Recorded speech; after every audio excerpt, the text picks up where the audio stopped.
I'm James Hitchcock, a professor of history at St. Louis University. I teach history of the Catholic Church among a number of other subjects. And this course of lectures is on the Second Vatican Council, the central and most important event in Catholic history in the 20th century. This first lecture is going to be the background of the council, what the situation of the church was on the eve of the council, what the circumstances were under which it was summoned, what it was expected to do. Then in subsequent lectures we will examine what it actually did do, and we'll also spend some time on the aftermath of the council and attempting to assess to what extent the council, you might say, met its expectations and to what extent perhaps it did not. Now, by most measurable criteria in the late 1950s, the Catholic Church would have to be thought to be in very good health. If we were to take the United States as an example, the church was in a flourishing state. The rate of church attendance was very high. There was an abundance of religious vocations. Catholics in America, even though they had been poor and immigrants for the most part, had succeeded in building a great parish system. Most parishes had a school. We had a great high school system. We had a college system. By, as I say, any measurable criteria, anything that lends itself to statistics, the church was in a healthy state. I think also that those who had their finger on the pulse of the church at the time would have said that it was spiritually healthy as well. People were devout. People were genuinely trying to live up to the teachings of the church. They were, of course, sinners. They were, of course, people who failed. They had their blind spots. But on the whole, they took their faith very seriously. And insofar as they understood that faith, they tried to live it. And I think the same was true most other places in the Catholic world. The 20th century has, of course, been a great missionary age. And so at the end of the 1950s, the church was growing rapidly in Asia and Africa. It was soon ceasing to be a predominantly Western church, and other parts of the world were just as important in the Catholic scheme of things. Europe, Western Europe, had of course been the traditional heart of the church, where the church, although founded in Palestine, first really took root in Europe. Now here, perhaps, the prognosis wasn't quite as good. There were Western European countries, we could mention Ireland perhaps, maybe Spain, where levels of church attendance, levels of devotion and so forth were also extremely high. But in some countries, and perhaps France was the most notable example, leaders of the church were rather worried by what they saw as measurable decline. There, the rate of church attendance was lower. It seemed to be getting lower all the time. There was a sense that many of the people of France, although they remained nominally Catholic, had really, the faith had really ceased to mean a great deal to them in their personal lives. One French bishop, for example, had actually written an encyclical letter shortly after, a pastoral letter shortly after the Second World War, with the rather sensational question as its title, France, pagan? Meaning that if things keep going the way they are, France will cease to be a Christian nation and may be viewed as pagan. Now, the office of the papacy was also at a very high level in terms of prestige and authority in the late 1950s. In 1939, Pope Pius XII had been elected. He had come to the papal throne as a highly experienced Vatican diplomat. He had spent a number of years in Germany during the very troubled times. He became the papal Secretary of State. He had traveled widely. No one else knew the situation of the universal church nearly as well as he did. And he had a relatively long reign, 19 years. And he was a man of aristocratic birth, aristocratic bearing. He was tall and austere. He was the sort of man who automatically commanded deference, respect, even perhaps a bit of awe, without necessarily having to explicitly command it. It was very easy to see Pius XII as the Vicar of Christ, the most important perhaps of all the papal titles. And in those days, following a very ancient tradition, when the Pope entered St. Peter's Basilica for formal ceremonies, he was carried in a chair, which was borne on the shoulders of some rather burly men as a sign of his exalted office. And he wore on these occasions what was called the triple crown, because it had three different levels reflecting the various authorities or rules, kingdoms you might say, which the Pope could exercise. So when Pius XII died in 1958, I think that any objective assessment of the Church would have said he left it in very good hands. It was in a flourishing condition. And it had successfully weathered some rather serious storms. Somewhat to the surprise of perhaps most people, the man who was elected Pope in 1958 is very different in character from Pius XII. He is Angelo Giuseppe Roncalli, Patriarch of Venice, who in a way, the only things that he had in common with Pius XII of any real significance were that they were both Italian, and that John XXIII, as he became known, had also spent a good part of his life in the papal diplomatic service, as had Pius XII. John XXIII, as he never forgot and never hesitated to remind people, had been born into a peasant family in northern Italy, not into an aristocratic family like his predecessor. And whereas Pius XII, as we said, was tall and austere, John XXII was short and indeed quite fat. Pius XII had about him this almost intimidating air of authority. John XXIII seemed to deliberately cultivate a much more informal image. He smiled a lot, he laughed a lot, he joked with people. Many of his jokes were sort of at his own expense. He did not pretend to be an intellectual. He was in fact a good deal smarter and more learned than he appeared to be. But he preferred if people thought of him as the simple peasant who by some inexplicable means had risen high in the church. He had done parish work in the north of Italy. He had been secretary to a bishop. He had then, as I said, entered the papal diplomatic service, and he had served mostly out of Europe in places like Turkey and Bulgaria, where he got to know something about Eastern Orthodoxy and about Islam.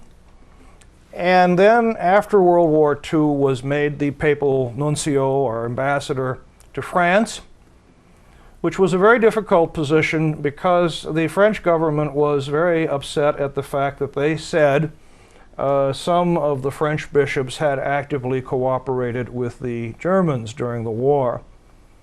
So Cardinal or Archbishop Roncalli was sent to France to handle a very touchy situation. And by everyone's agreement, he handled it very well. Then he is rewarded in the normal course in which successful Vatican diplomats are rewarded by being made Patriarch of Venice and then a short time later a cardinal. And then in 1958, as I said, to the surprise of many, he is elected Pope. One reason for the surprise was his age. He was then 77 years old. One of the oldest men ever to be elected Pope. Elected at an age when it would ordinarily be thought no man is going to be considered for a high office. He was referred to as a result by many people as the transitional Pope.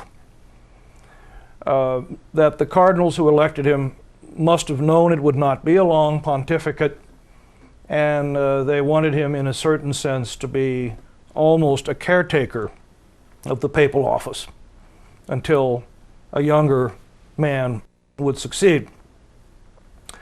But if people actually did expect John XXIII to be a caretaker pope, they were again very much surprised, because from almost the moment of his election, he becomes a very active pope, and he begins to shape the public perception of the papal office in ways that no predecessor of his had done in centuries. He actually affects what is almost a revolution in the image, at least, which people have of the papal office. I talked about the fact that he liked to joke, and he was very informal, and many of his jokes were at his own expense. And this is a key to sort of seeing the importance of John XXIII in history, because while he is lionized and celebrated and often listed as one of the great popes in the history of the Church, if you try to actually grab hold of what he did, what did he actually do or achieve during his pontificate that would merit this, it's elusive. It sort of slips out of your grasp. This is not because of any fault of his or defect of his, but it's because he was not Pope long enough.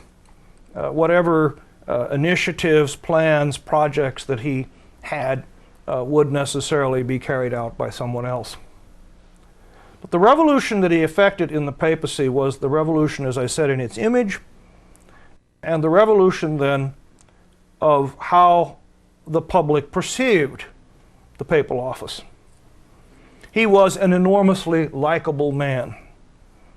Even those who may have detested the office of the papacy could not help to warm up to the man. If Pius XII commanded respect and a certain amount of awe, John XXIII inspired affection. It was to many people a sort of a refreshing breeze after the austere formalism or formality of Pius XII's pontificate.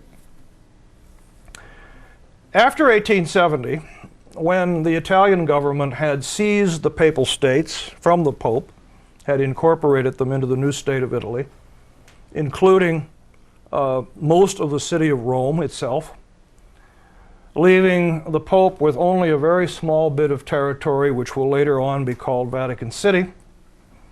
After that, in 1870, as a protest against this injustice, all subsequent popes had remained inside the Vatican. They were sometimes referred to as the prisoners of the Vatican. Their refusal to leave the Vatican taken as a sign of the fact that they had been unjustly deprived of territory which was rightfully theirs. John XXIII quite consciously breaks with this tradition. He doesn't go very far, but he goes into the city of Rome and makes visits. He goes to a few other places in Italy, and the revolutionary character of this is not lost. This attracts enormous attention. It's much comment. It's quite clear that John XXIII is breaking old molds, breaking old stereotypes. He's saying the era of protest, the era of withdrawal, the era of non-participation is now over. The role of the Holy Father is to go out amidst his people It will be left, of course, to his successor, Paul VI, who will then begin to travel beyond Italy to the rest of the world. And eventually, of course, to the pontificate of John Paul II, by far the most traveled pope in the entire history of the Church. So John the 23rd's beginnings here are very small, but very, very significant. It's also significant where he goes.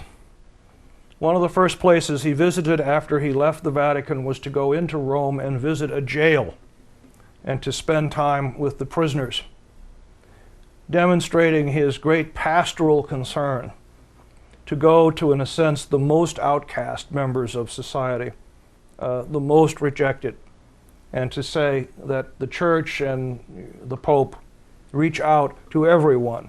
There is no member of the human race who is beyond our concern. He has a series of highly publicized meetings in the Vatican of a kind which, if they ever took place during the pontificate of Pius XII, would have been very confidential, very quiet. He meets with the Archbishop of Canterbury, for example. The Archbishop of Canterbury is the leading prelate of the Church of England, the Anglican Church, which broke away from the Roman Catholic Church in the 16th century.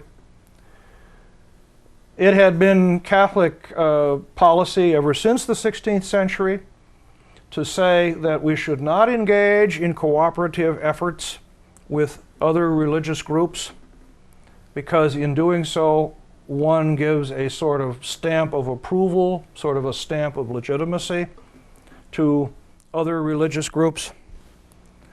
But now John the 23rd, while in no sense implying that the religious differences have evaporated or that they aren't important, says in effect, well, let's look beyond the doctrinal differences we have with each other and let's reach out to one another as persons. And so he meets then with the Archbishop of Canterbury, and they have apparently a very warm meeting. And they also make it clear that they see this as a preliminary to possible more serious discussions that will take place. That maybe, just maybe, the gulf between the Roman Catholic Church and the Protestant churches is not as wide as we have hitherto thought. The premier of the Soviet Union at that time is Nikita Khrushchev, and himself a somewhat contradictory figure who at some points looked as though he was trying to soften or liberalize the Soviet system, and then at other points would crack down hard. And of course, Christians of all kinds were persecuted in communist countries. The Catholic Church was the great opponent of communism. But the Pope at one point meets with Khrushchev's son-in-law.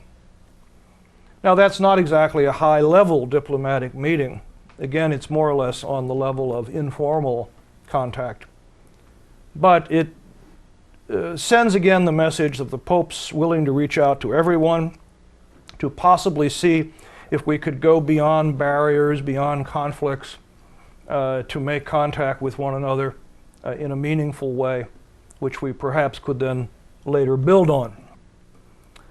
All of this, as I say, is in the area of image, along with the stories, again, of the Pope being very much at ease with visitors, exchanging jokes, not standing on ceremony.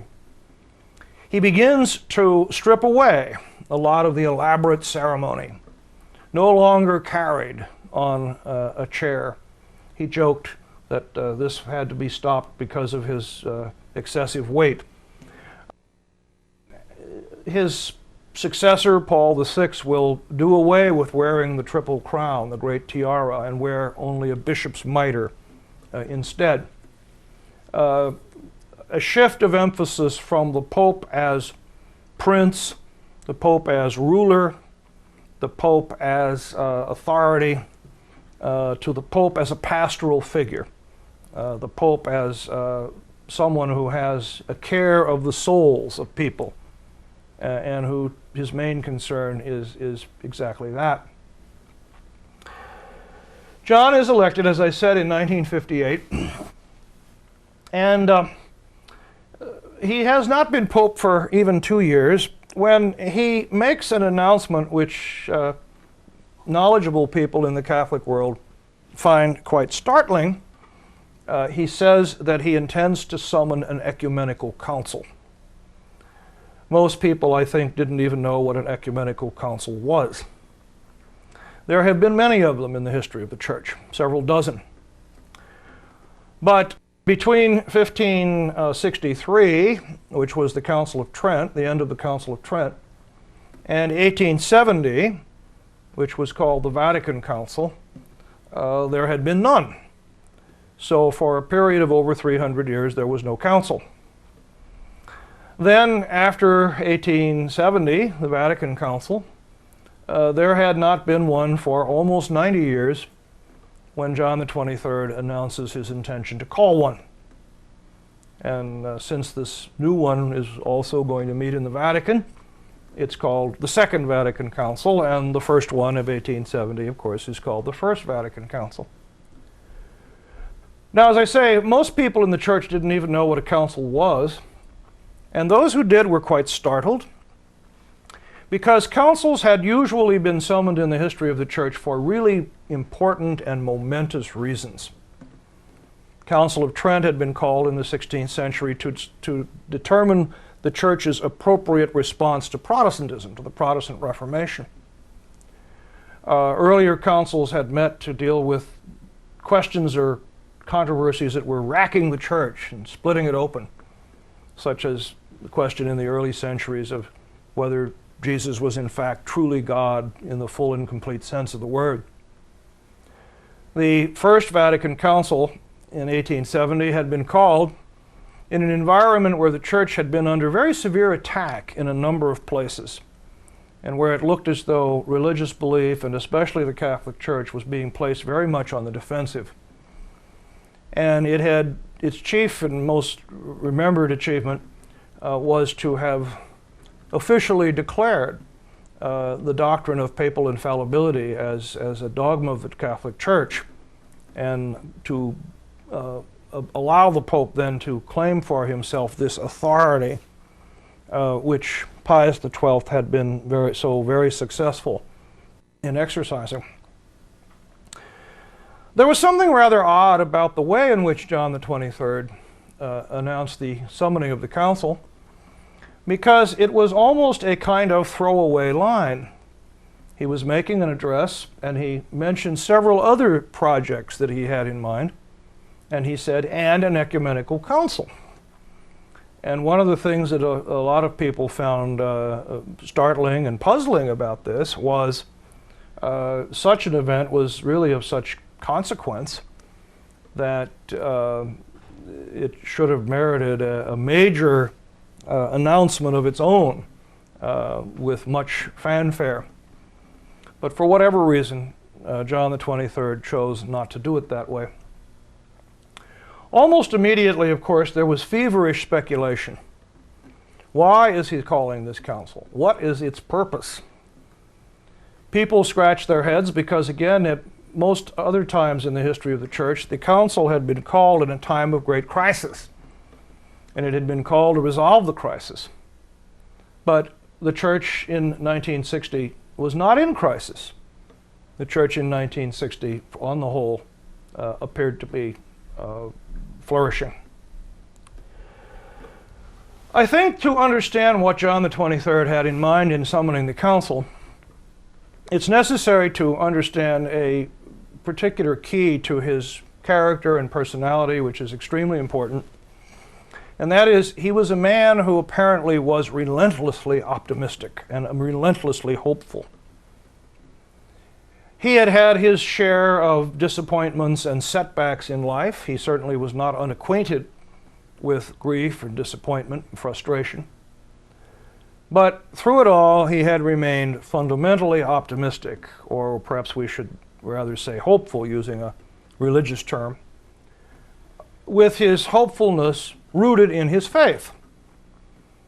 Christ had triumphed over death and over sin and over evil, and therefore Christians ought to be a joyous and hopeful people, realizing that they share in Christ's own triumph.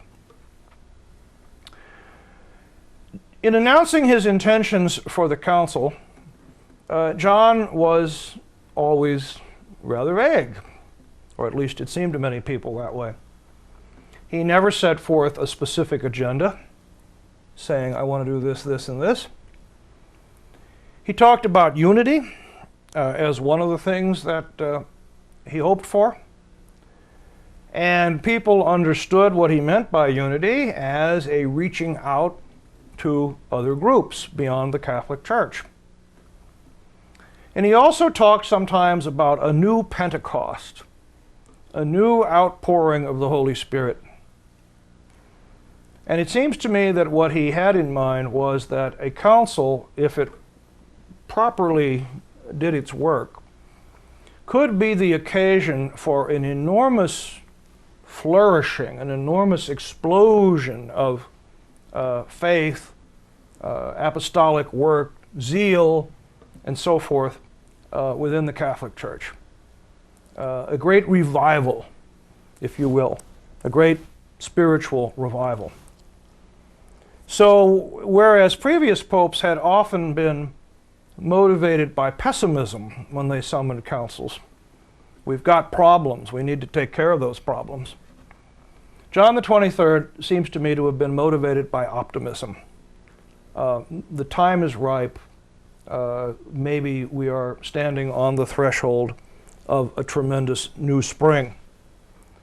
Perhaps he too looked around the church at the time and assessed it in those very positive terms, which I was talking about at the beginning.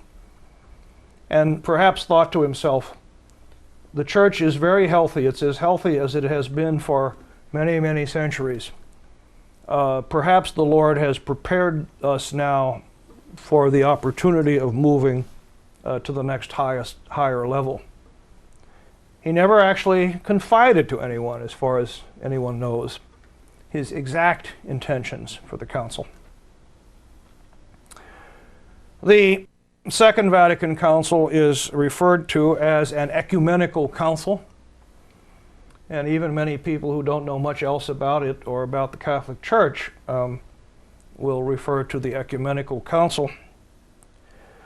And that has led to the misunderstanding that it was called primarily for the purpose of what we call ecumenism or ecumenical relations, and that is to improve our relationships with non-Catholics. That isn't actually what the term means in the context of the Second Vatican Council. All the general councils of the Church are called ecumenical councils. The word ecumenical is a synonym for general. It means a council of the entire Church, not just of a particular region. So it's not an Italian council or a Spanish council, but it's a council of the entire Church. The Greek word ekumenoi, meaning the world, and hence a worldwide council is what they mean when they call it an ecumenical council. On the other hand, one of its more significant actions, one of its most important long-term results, was precisely in the area of ecumenism in the more familiar sense. That is to say, ecumenism as the relationship between Catholics and non-Catholics. Well, once it became clear that the Pope was quite serious about having this council, and once people began to understand the enormous possibilities here, the atmosphere in a way became really quite feverish, with innumerable agendas being advanced from every conceivable point of view as to what the council should or should not do. Everybody caught on to the word renewal. The council is supposed to renew the faith of the Church. Well, what constitutes renewal? How will we recognize it when we see it? So we have intense discussion from about 1960 on. When the council meets in 1962, there have been at least 2 years of feverish public discussion in Catholic circles about this. There has also been, naturally, a good deal of activity going on behind the scenes. The papal curia, which is the Pope's highest-ranking advisors and assistants. So there's a Secretary of State, there's someone in charge of liturgy, there's someone in charge of doctrine, there's someone in charge of missions, and so on and so on. This papal curia was known to have been surprised by John XXIII's announcement, and to have perhaps not been altogether pleased, thinking of it as a rather rash act that the Pope hadn't accurately thought through. It's claimed, whether or not accurately, that the curia really didn't see the need of a council. They thought that the church was being quite adequately governed by the Pope with their own assistants. They saw the summoning of a council as, in a way, undermining their own authority. But John XXIII serenely did not acknowledge any significant criticisms, all the reasons why he shouldn't call a council, why it was a mistake, and he went steadily ahead with the plans. So there was then a kind of behind-the-scenes struggle over who was going to shape the council, who would actually set the agenda, who would be the people who would prepare the way. Well, the papal curia necessarily, inevitably, played a major role in this. But for each important area of activity where the council would meet, there were commissions set up, and bishops from other parts of the world, not just from Rome, were appointed to serve on these commissions.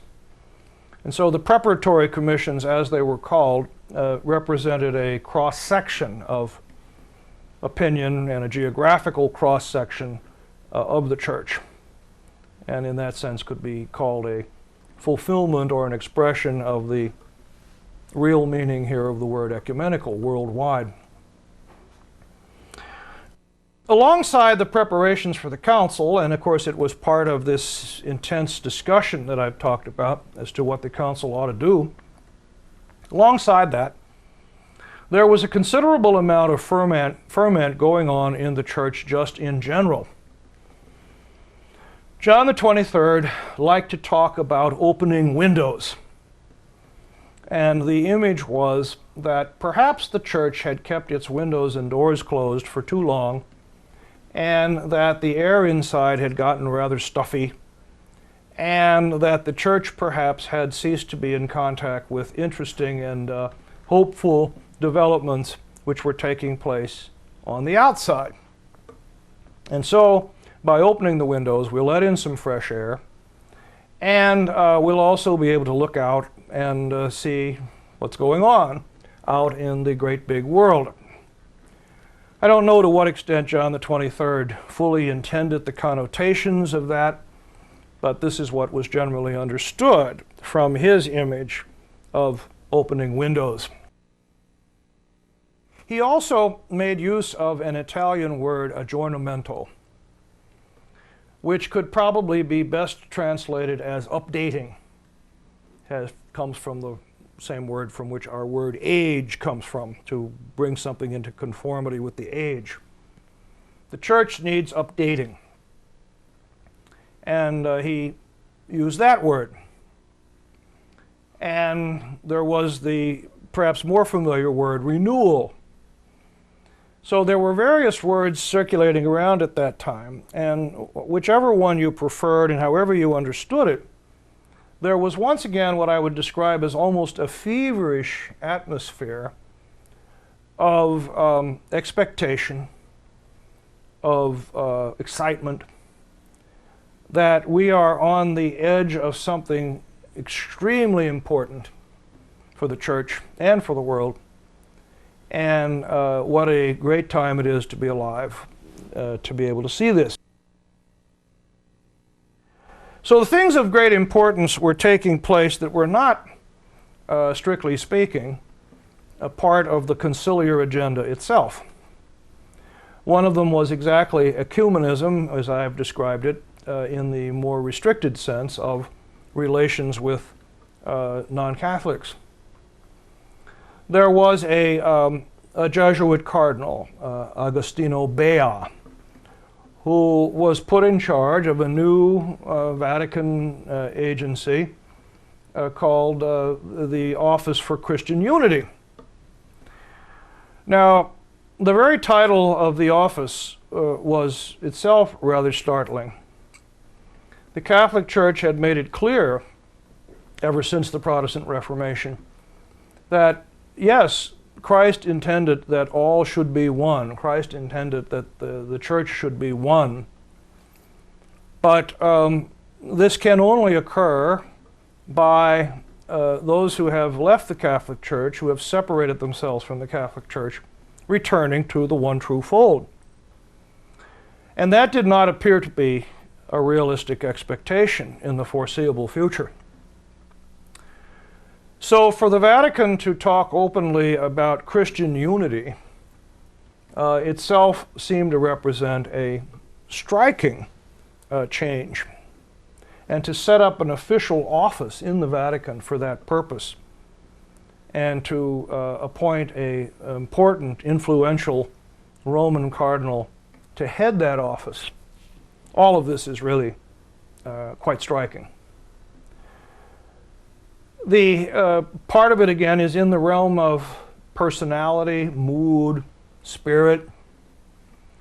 Cardinal Bea, like Pope John XXIII, was a warm individual, and he made Protestants and others feel at ease, made them feel welcome, made them feel as though he had a genuine interest in them.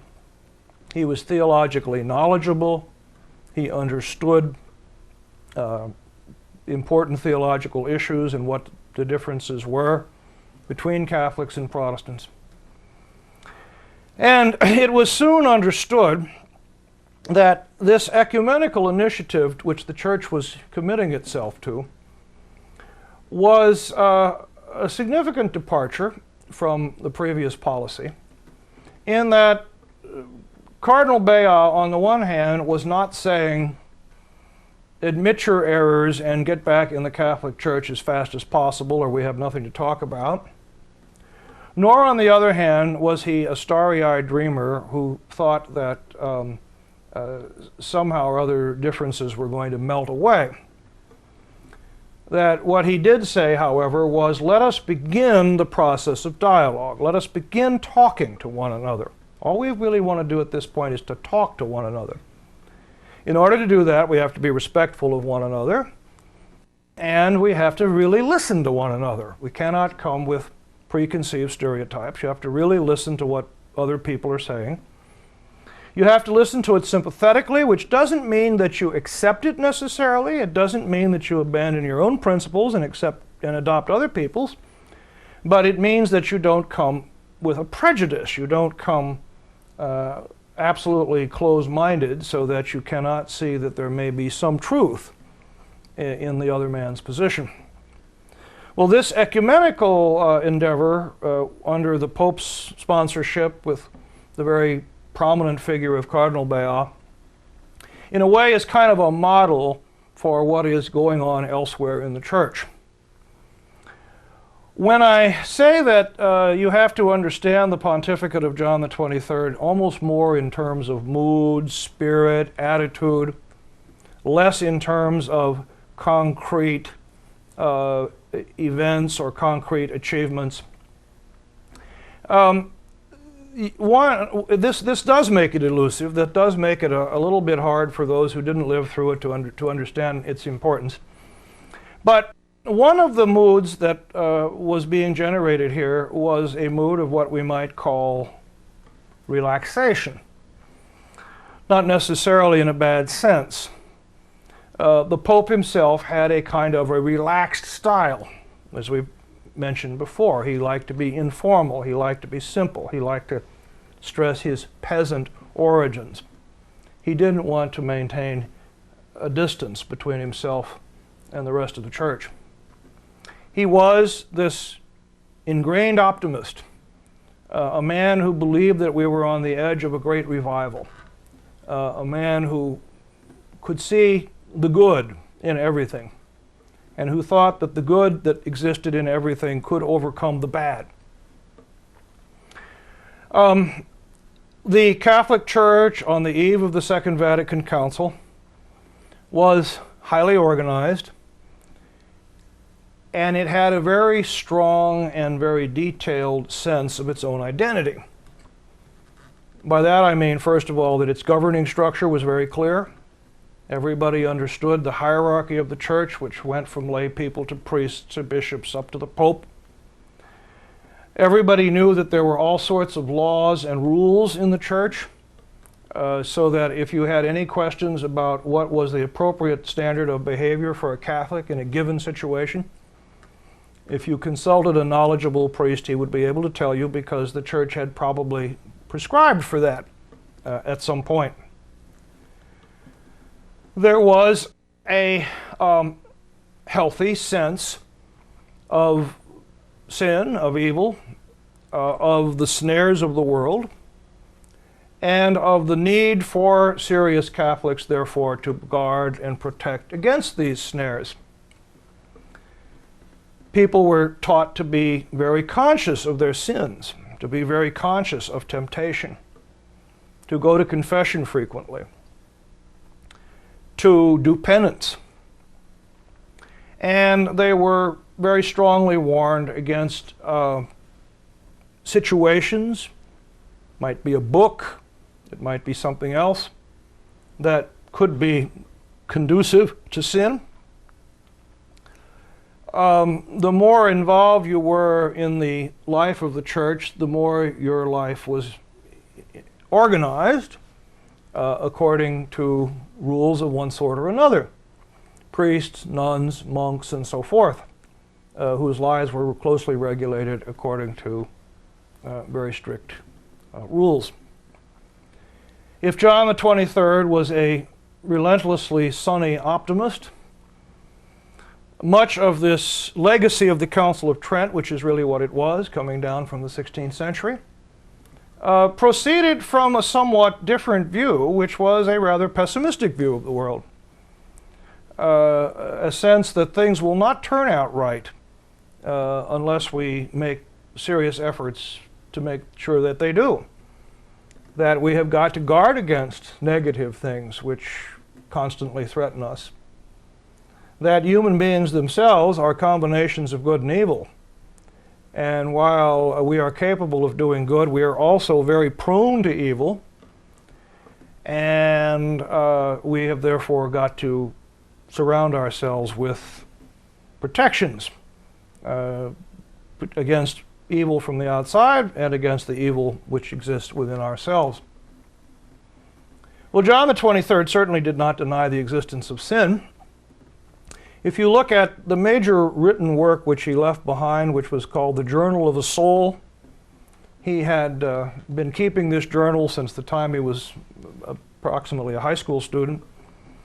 And it's a very fascinating study of his spiritual development over many years. You see in there that much of the conventional Catholic piety of the 20th century was very much a part of him.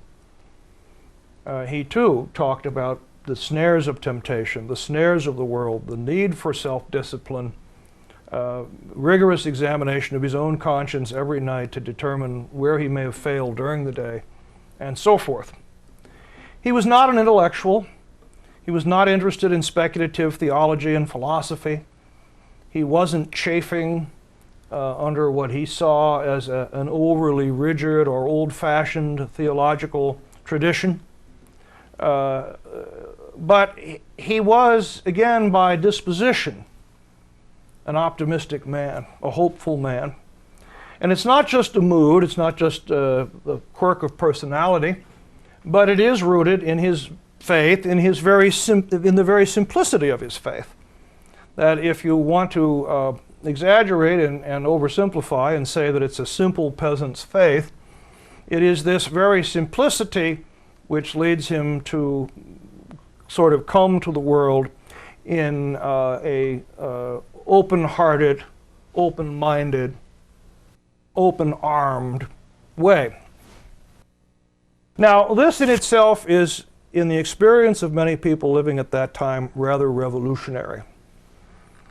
In order to understand it, I think you would have to compare it, try to imagine it in terms of the behavior of the father of a family. And suppose that you have the father of a family who is rather austere, rather tough. The kids are a little bit afraid to talk to him for fear he'll get angry. He's got strict rules that he expects everybody to obey. They know that he loves them, and he does what is good for them, but it's a very tight ship. Maybe he was a military officer before he got married. Then he changes his style, and he suddenly becomes warm and laughing, and he says, well, we don't have to rely so much on rules around here anymore because I know all of you are going to do the right thing. He maybe a little bit pokes fun of his previous image of a disciplinarian. Well, this will be experienced by the children as, in a way, almost a revolutionary thing. It will be the releasing of emotions of release and joy and exaltation. The father will say, look, nothing is changing. I haven't changed my moral values. I still believe the same things right and wrong that I did before. I still expect the same standards of behavior from you. It's just that I know you will now do voluntarily what maybe you did previously because of the rules or because you were afraid. As far as I can tell, this is more or less what John XXIII believed, and that this is one of the things that he hoped to achieve. I don't know that the phrase uptight was in use at that time, but it would be almost as though he would say, let's stop being so uptight. Let's be looser, more relaxed. Let's be more trusting. Let's be warmer towards one another, towards Protestants, towards everybody. And the result will be not a lax church, not a church which has forgotten its duties, but it will be, in fact, a new spring, a new Pentecost, a new flowering of devotion and piety. All this time as well, John XXIII is establishing himself as a prophetic figure on the international scene in terms of what can be broadly called social justice. He publishes an encyclical called Pacem in Terris, Peace on Earth, which is a discussion of the worldwide need for peace, bring an end to conflict, the dream that the age-long wars between nations, conflicts between nations can be ended, that nations will learn to live together in peace even as individuals do. And in many respects, one might say that this document, Pacem in Terris, was very general in nature. It didn't have any startling or profound insights, perhaps. But it was of such a nature, and John XXIII was such a man, that it was taken very seriously on the international scene. And the very unusual experience that Catholics had of seeing their Pope discussed in the secular press and being treated as an important figure who has very important things to say about the world. Then he also issued another encyclical letter, Mater et Magistra, Mother and Teacher, which was about social justice in economic terms, more or less within the framework of a given country. Building on previous papal documents, which go back as far as 1891, he talks about the fact that there is such a thing as justice, that you cannot simply say that it's okay to do something because it's profitable, that there is such a thing as a just wage. The laborer must be paid a just wage, that the economy itself must be governed by a higher moral law. The economy is not independent, and calls attention to the fact that in the contemporary world there are numerous violations of this. And so not only is John the 23rd achieving a status and a recognition on the international scene, but he's also being seen as a prophetic figure whose words are worth listening to within each country itself. The era of John the 23rd's papacy is also in a very optimistic period within secular society. It's a remarkable coincidence of history that the first Catholic president of the United States, John F. Kennedy, is elected in 1960, midway in the pontificate of John the 23rd. So we have here a Pope, John the 23rd, more admired and even adulated by the non-Catholic world than any pope previously in history. People who have, as a result of John the 23rd, overcome many of their suspicions about the Catholic Church and are now looking on it with a new respect and warmth. And this is, among other things, reflected in the willingness of the country to elect a Catholic president, something it had been unwilling to do before, and even though there was still a good deal of anti-Catholic prejudice in 1960. So there is, again, in terms of this euphoria, a feeling among Catholics that the world is being transformed.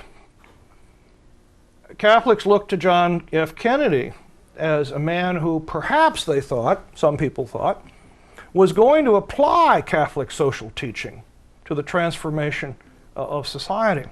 Maybe he would draw upon the principles of Mater et Magistra, for example. Now, there were problems with this because John F. Kennedy had said during the election that he would not allow his religion to influence his political behavior. But Catholics were somewhat disinclined to listen to his exact words there and to simply see him as one of theirs and as a part of this great new spring that was occurring, this great new revival that was taking place. And President Kennedy himself was nothing if not intensely optimistic. We have social problems of all kinds, but we do know how to solve them. The only thing that's lacking is will. The trouble in this country, Kennedy would say, is that we've sort of slumbered for 10 years and haven't paid much attention. We've got to get this country moving again. And he would bring all these bright young men to Washington with bright ideas and inaugurate all these government programs that were being funded to the tune of billions of dollars. And within a relatively short time, Kennedy thought, we are going to solve the social problems of the United States.